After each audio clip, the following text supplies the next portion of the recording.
Movie की शुरुआत होती है यूक्रेन के एक लैब से, जहां पर कुछ टेररिस्ट घुसकर सारे साइंटिस्ट को जान से मार देते हैं और वहां से एक हाईटेक एडवांस एआई के कोड को चुरा लेते हैं। जिस एआई का इस्तेमाल गवर्नमेंट की मदद करने के लिए बनाया गया था, अब वो गलत आदमी के हाथों पे चली गई है।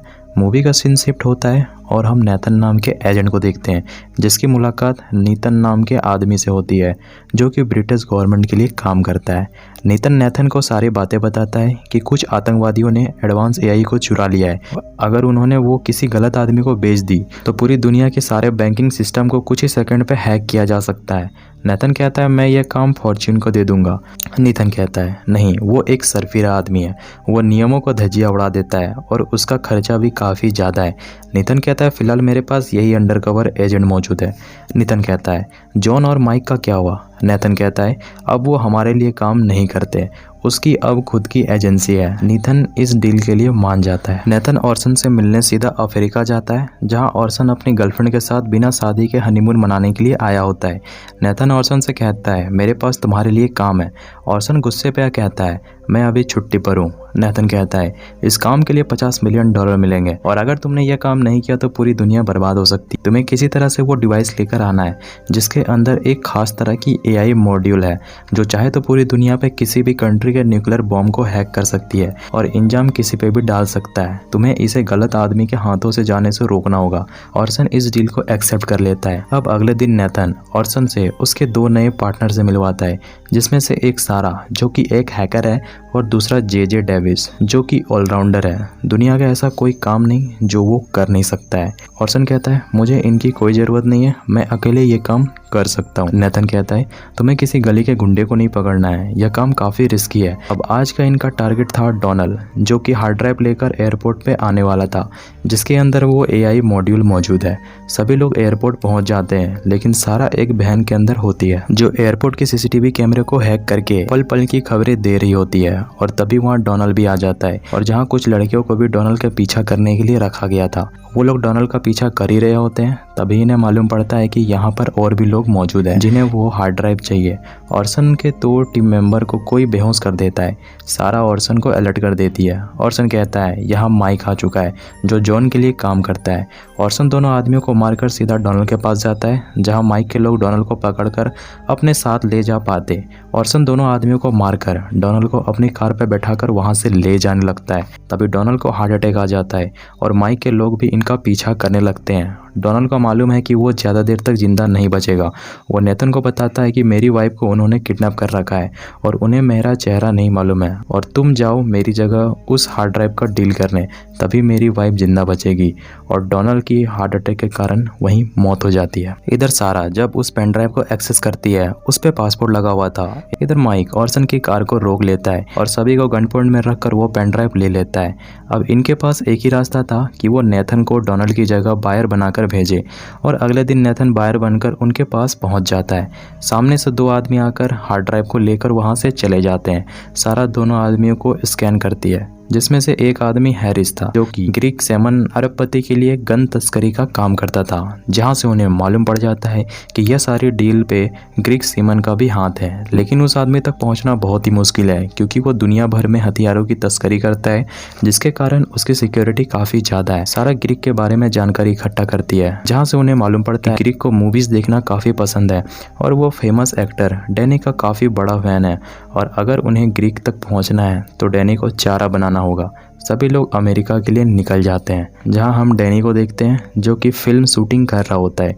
डैनी जब अपने प्लेन पर बैठा होता है, तभी वहां ऑर्सन आकर डैनी से कहता है क्या तुम अनाथ बच्चों के लिए चैरिटी करना चाहोगे? डैनी ऑर्सन को नहीं जानता था। वो ऑर्सन को प्लेन से बाहर निकलने के लिए कहता है। ऑर्सन कहता है मेरे पास तुम्हारी एक वीडियो है जिसमें तुम सविता भाभी के साथ प्यार कर रहे हो। अगर मैंने वो वीडियो सोशल मीडिया पर डाल दी तो तुम्हारी रेपुटेशन खतरे पे आ जाएगी। डैनी उनके साथ काम करने के लिए तैयार हो जाते हैं। अब अगले दिन सभी लोग पहुंच जाते हैं ग्रीक के बोर्ड पे, जहां ऑर्सन डैनी को आगे कर देता है। ग्रीक जैसे ही डैनी को देखता है, उसे विश्वास नहीं होता कि डैनी उसके बोर्ड पे है।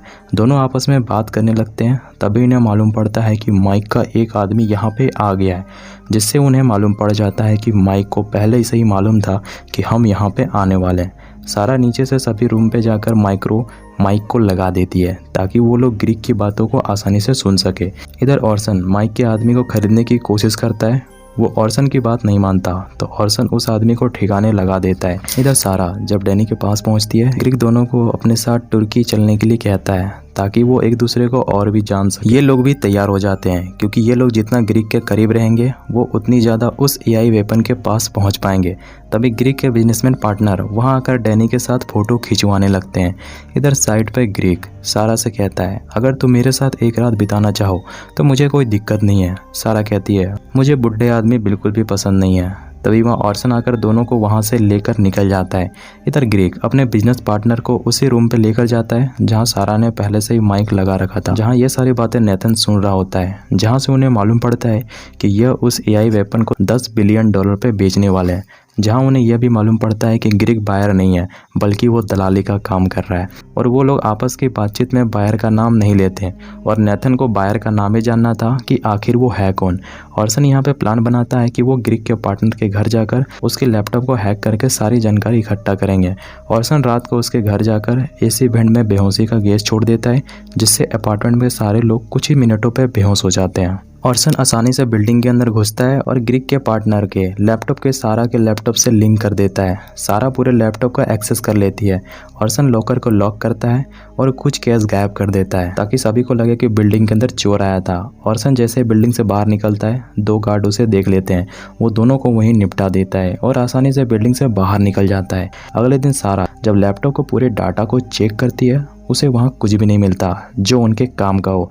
तभी सारा ग्रीक का कॉल रिकॉर्डिंग सुनती है जिसपे ग्रीक कासिम नाम के आदमी से किसी डील के बारे में बात कर रहा होता है जो कि तुर्की पे होने वाली है। नेथन सारा से कहता है तुम्हें और डैनी को तो ग्रीक ने इनवाइट किया हुआ है, तुम चले जाओ और उस पर नज़र रखना कि वो क्या क्या कर रहा है। अब अगले दिन डैनी और सारा पहुंच जाते हैं तुर्की ग्रीक के घर पे। ग्रीक दोनों को अपना बड़ा सा बंगला दिखाता है जहां डैनी को एक कार काफ़ी पसंद आती है तो वो ग्रीक के साथ टेस्ट ड्राइव के लिए निकल जाता है। और इधर सारा बिल्डिंग के सारे सीसीटीवी कैमरे को एब्जॉर्ब करने लगती है। तभी वहाँ ग्रीक की असिस्टेंट आ जाती है। सारा को वापस अपने कमरे पे जाना पड़ जाता है। इधर ऑर्सन और जेजे ने कासिम के ऊपर नज़र बना रखा है। तभी उन्हें मालूम पड़ता है कि माइक भी वहाँ आ चुका है। इधर सारा ने ग्रीक के लैपटॉप को हैक कर लिया है जहाँ से उन्हें मालूम पड़ता है कि ग्रीक AK-47 की तस्करी कर रहा है। और ये सारी बातें नेथन सुनने के बाद कहता है कि शायद ग्रीक एआई बायर नहीं है, इसलिए हमें उसका पीछा छोड़ देना चाहिए। इधर ऑर्सन कासिम का पीछा कर रहा होता है। तभी सारा ऑर्सन से कहती है कि उसका पीछा छोड़ दो, बायर वो नहीं है। ऑर्सन कहता है मुझे मालूम है बायर कौन है। ऑर्सन बैन के आदमी को मार देता है। बैन वहाँ से भागने लगता है और ऑर्सन उसके पीछे पड़ जाता है। बैन भागकर एक बिल्डिंग के अंदर चला जाता है और वो सीधा लास्ट फ्लोर पे चला जाता है। ऑर्सन सीढ़ियों की मदद से बिल्डिंग के ऊपर जाने लगता है। बैन को मालूम पड़ जाता है कि उसका मोबाइल हैक हो चुका है। वो अपना मोबाइल को एक आदमी को जेब पे डालकर उसे बिल्डिंग से नीचे फेंक देता है। ऑर्सन जब तक ऊपर पहुंचता है वहाँ कोई नहीं था। वो जब नीचे देखता है उसे एक डेड बॉडी दिखता है। ऑर्सन को लगता है कि वो बैन है। तभी जेजे ऑर्सन को बताता है कि वो बैन नहीं है। तभी पीछे से बैन ऑर्सन के ऊपर हमला करता है। ऑर्सन उसे बिल्डिंग से नीचे गिरा देता है। वो दोनों बैन का मोबाइल लेकर वहाँ से निकल जाते हैं। इधर नेथन को कॉल करके कहता है कि बायर को तो तुमने मार दिया, लेकिन एक अच्छी बात यह है कि बैन की सारी डील फोन कॉल पे हुई है। उसका चेहरा कोई भी नहीं जानता, इसलिए ऑर्सन बैन की जगह हथियार एआई का डील करेगा और एआई को लेकर आएगा। इधर बाकी का काम सारा कर देती है। वो बैन की आवाज़ को ऑर्सन से रिप्लेस कर देती है और वो जो कुछ भी बोलेगा उसकी आवाज़ बैन जैसी अगले वाले को फ़ोन कॉल पे सुनाई देगी। अब अगले दिन ऑर्सन बैन की जगह एआई डिवाइस की डील करने के लिए चला जाता है, जहाँ दूर से जेजे स्नाइपर से नज़र बनाए हुए था। तभी वहाँ बायर सैगर भी आ जाता है, जहाँ इस डील को पूरा करने के लिए 16 डिजिट पासपोर्ट की ज़रूरत थी। ऑर्सन बैन के मोबाइल से ग्रीक को कॉल करता है और सारे पासपोर्ट पूछकर उस डिवाइस पे डाल देता है। इधर ग्रीक का सिक्योरिटी गार्ड को मालूम पड़ जाता है कि उसके सिस्टम के साथ छेड़छाड़ किया गया है। तभी कासिम के लोगों को ऑर्सन के ऊपर शक होता है कि वो ग्रीक का आदमी नहीं है। वो ऑर्सन के ऊपर गन तान देते हैं। इधर सारा 10 बिलियन के ट्रांजैक्शन को कैंसिल कर देती है और भागकर एक कार पे बैठकर डैनी के साथ वहां से निकल जाती है।